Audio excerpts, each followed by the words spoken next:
Olá, muito boa tarde. Um papo de boleiro especial. Hoje nós temos entrevista. Não é qualquer entrevista, nós vamos conversar com o presidente do Legião Futebol Clube, mas mais do que isso, um cara que passou aqui por Lajeado, que passou pelo futebol da China, enfim, vamos conhecer um pouco mais esse histórico e vamos saber um pouco mais sobre Emanuel Teixeira da Silva.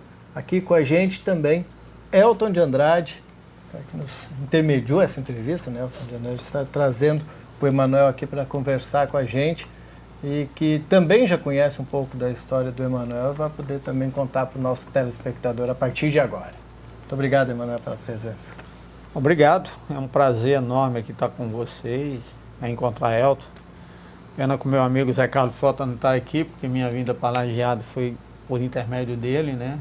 Depois voltamos e acabou eu ficando. E hoje, Lajeado, eu tenho 2 netos aqui, que a minha filha mais velha casou aqui. E eu tenho essa felicidade de ter 2 netos lindos, maravilhosos, a Vitória e o Matheus, né, que são lajeadenses, né, e eu gosto muito dessa cidade.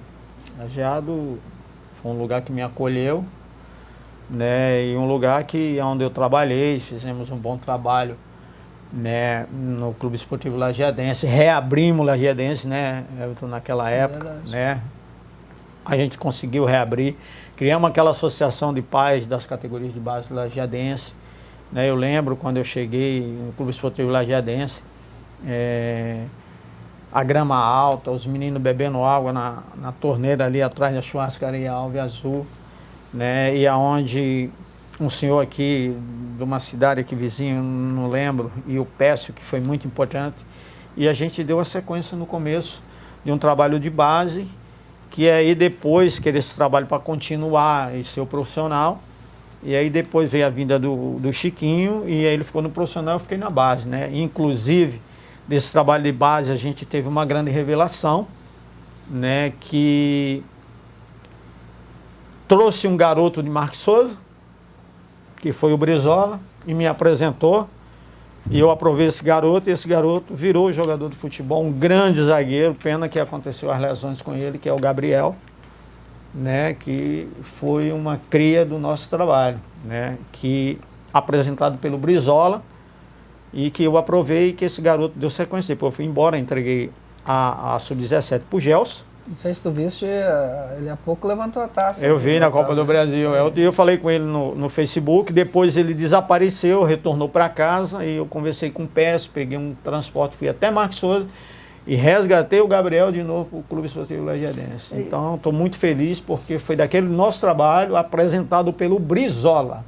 Brizola que viu ele jogar em Marques Souza e me apresentou para mim e eu aprovei no Clube Esportivo Lajeadense. Essa é a história do Gabriel. Quem tem o vínculo, Elton, desculpa, quem tem o vínculo com o futebol te conhece, né? Aqui de Lajeado. Sim, mesmo. eu tenho muitos amigos aqui. Mas quem não conhece ainda, este sotaque ele não é nem aqui do Rio Grande do Sul, nem lá da China para onde tu passaste, nem de onde é esse sotaque? É misto, Rio de Janeiro. Mas a tua origem? Rio Grande do Norte. É Potiguar. Potiguar. Tangará. É, nordestino. Isso aí. Ele é estribado. É uma cidade, a cidade a 1h e pouco mas eu adoro o Rio Grande do Sul, eu gosto muito. Lajeado é uma cidade que me acolheu, né?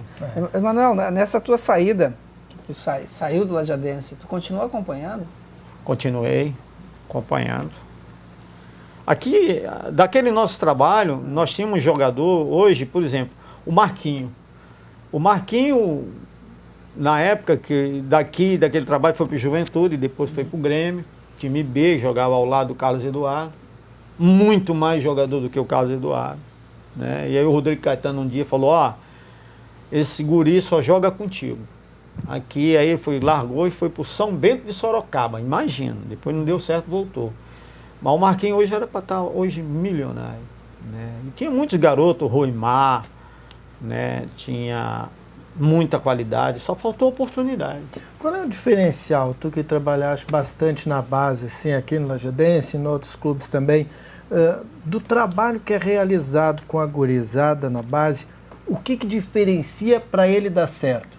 Tipo, o Gabriel deu certo, mas infelizmente a questão física acabou machucando. Fiquei muito triste. Mas tem outros que a gente vê que começou ali na base, foi trabalhando direitinho e tal, deu certo. Mas não depende só dele, depende do clube, depende do trabalho de gente como você. Eu tenho uma visão muito grande na formação de base, entendeu? Se você fizer um scout hoje no Campeonato Brasileiro, se você pegar os 8 primeiros clubes, eles têm um grande trabalho de base. Hoje o Flamengo está bem calçado com o Rodrigo Caetano, que tem um conhecimento muito grande, porque desenvolveu um trabalho muito grande no Grêmio, onde surgiu o Lucas, onde surgiu o Cássio, naquele jogo contra o Grêmio aqui, no 3x1 que a gente perdeu para o Grêmio, era o Cássio, era o Lindo, que era o Lucas Leiva, era o César, aquele que ficou tetraplégico no Palmeiras. O time do Grêmio era um timaço. E o nosso time lajadense, mesmo sem condição, a gente encarou. Você viu, naquele ano a gente chegou em 5º colocado do Gauchão, onde o Inter chegou em 6º colocado. Você vê, eu tinha 8 garotos, 8 que era último ano juvenil. Meu time era um time jovem, que é aquele projeto que a gente queria para montar e ser o clube da 2ª divisão do ano seguinte.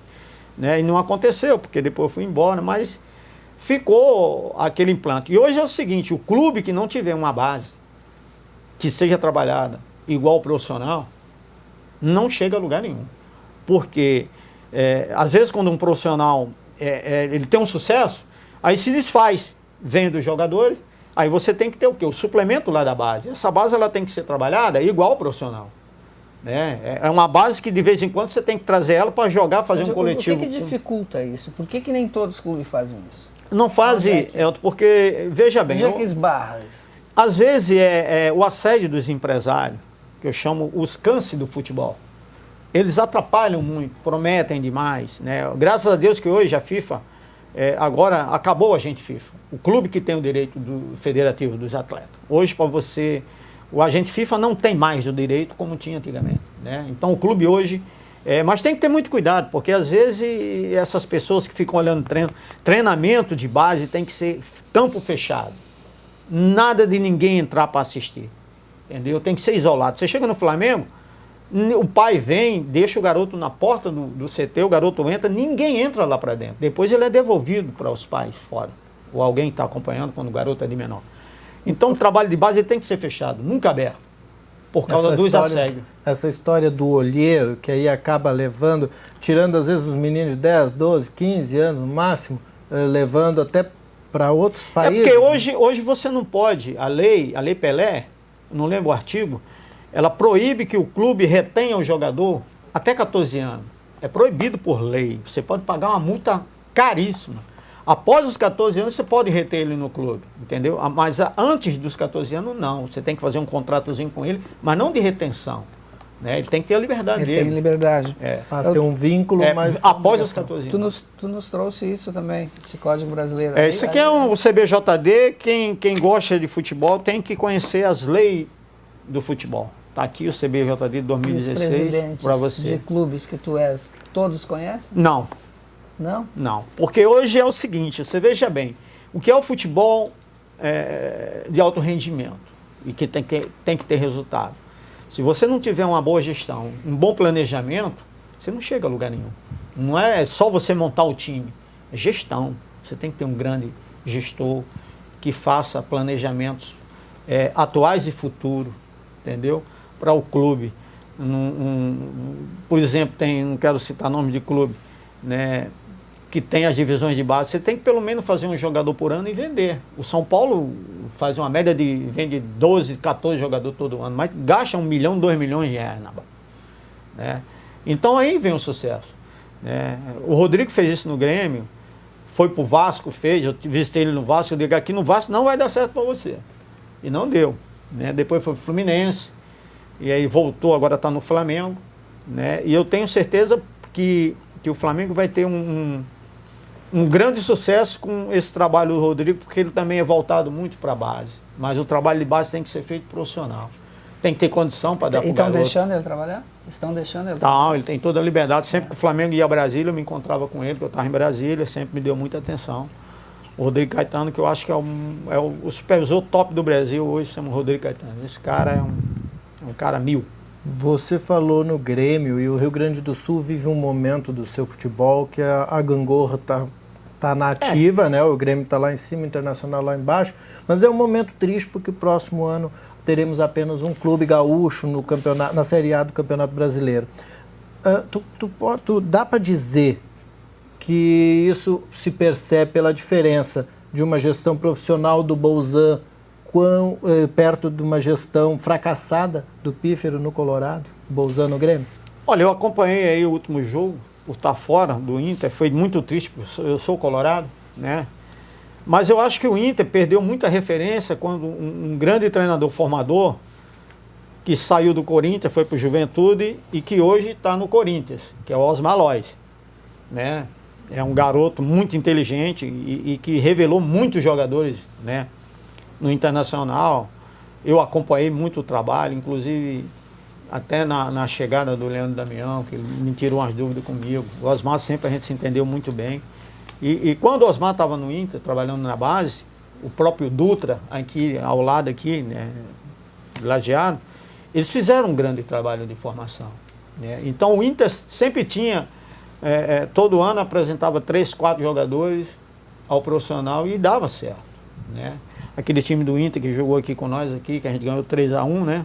Era o Osmar, o juvenil, o Alexandre Pato, era infantil jogando juvenil. Jogou aqui, ninguém nem sabia que era ele, entendeu? Porque ele foi apresentado quando ele completou 16 anos que fizeram o contrato profissional dele. Mas não existe clubes que ele testam rapidamente até 16, 17 não, anos? O clube só aposta nessa base assim, porque eu falo para ti por um conhecimento, que quando o Robertinho foi treinador do Fluminense e foi campeão do Centenário, eu acompanhava o Beto naquele trabalho. E toda a avaliação era feita com o meu projeto Escola no Rio, a avaliação mensal, né? E ali, naquele ano ali, o Fluminense revelou o Fernando Henrique, o Aroca, né? O Toró, o Antônio Carlos, Jean Carlos, né? O Rodrigo Tchui. Foram jogadores revelados nessa safra, né? Mas por quê? Porque havia um trabalho profissional onde, quando o garoto estava despontando, estava crescendo, que eles traziam profissional, dava um choque nele para saber o rendimento. E o clube não aposta em jogador nenhum, a não ser após os 17 anos. Quando o jogador era aprovado, o clube ligava para o empresário, inclusive no Fluminense tem um cara por nome de Cassiano, mas esse cara dá muita cobertura para o jogador, ele apoia, é um cara muito 10. E aí oferece o jogador para que ele mantenha o jogador financeiramente, com as despesas logísticas e as despesas também de financeira, porque o garoto com 16 anos ele já tem uma namorada, ele quer ir no shopping, ele tem que ter um dinheiro, né? Aquele grupo do Elton Nen também, um grupo muito bom. Mas tem que ter a certeza, eles não apostam na incerteza. 16 anos ainda está incerto, será que vira? 17 anos aí já tem que despontar o profissional. Durante o ano nós falamos muito aqui, alguns de Lajeado nem conhecem, de vez em quando nós brincamos, até eu falei um dia, o Elton depois veio me questionar quem era, o Cicinho, que eu conhecia por Cicinho, é Cícero Souza, que é o cara do Palmeiras, do futebol do Palmeiras, hoje campeão do Campeonato Brasileiro. Formado na Pinheiros Dutra, com a inteligência do Dutra, do velho Dutra junto, o gancho que a gente chamava. Sim. Mas o que é uma formação dessa? Quer dizer, ele não é um atleta, mas ele foi formado na base também para ser um gestor de futebol. Sim. A gestão de futebol na base tem que ter uma pessoa que tenha conhecimento muito da formação familiar, né, e a formação profissional. Hoje os clubes grandes, eles não pegam um garoto de 15 anos, 16 anos, a não ser que ele seja descoberto na Copa São Paulo. Porque os clubes grandes já têm uma referência da formação, um garoto com 15 anos que não passou lá na base, ele já está trabalhando um garoto com 4, 5 anos, 11 anos, com 14. O que chega lá com 15, ele tem vícios, né?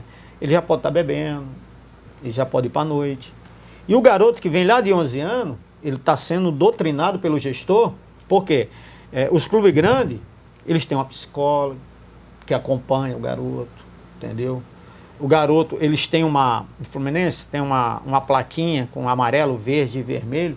Quando o jogador chega para treinar, se ele vai lá na plaquinha e ele se identifica como é que está a situação. Se ele colocar a placa vermelha, ele é tirado do treino e vai para uma sala para psicólogo para saber qual é o problema que ele tem em casa, entendeu? Porque isso é um acompanhamento familiar. Se não tiver isso, o jogador vai chegar cheio de vício lá em cima, entendeu? Cheio de problema. E às vezes não é bom o garoto de formação trazer os problemas de casa para dentro do trabalho. Então, isso é um acompanhamento. Quando você se fala de formação de base, você tem que ter esse caminho, esse planejamento. E esse planejamento custa dinheiro. E o dinheiro, você não tem certeza se o garoto com 14 anos, 13 anos, ele vai chegar lá aos 17 e vai virar. A situação do Neymar, quem é que formou o Neymar? Muita gente não sabe, eu sei porque um dia eu conversando com o Pepe e Zito, são meus amigos, assistindo ABC de Natal e Santos. O Neymar era banco daquele time, nem jogava. Aí eu com o Zito e Pepe, aí o Zito falou, Manel, tá vendo aquele neguinho lá da canela fininha?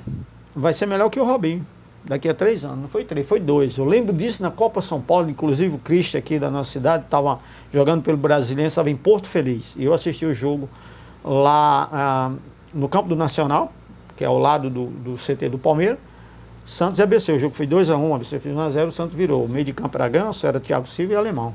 Eu ainda falei para o treinador do ABC, eu falei, a sua Sônia me chamou para ele, Fernando, se vocês não marcar o Ganso e o Alemão, eles vão tomar conta do jogo. Tá 1-0, segura, joga no erro do Santos. E o Neymar não jogava naquele time. No ano seguinte ele explodiu. Bom, o tempo de hoje esgotou, nós vamos voltar amanhã e conversar mais com o Emanuel Teixeira da Silva. Ele vai falar sobre esse Legião Futebol Clube e também futebol chinês.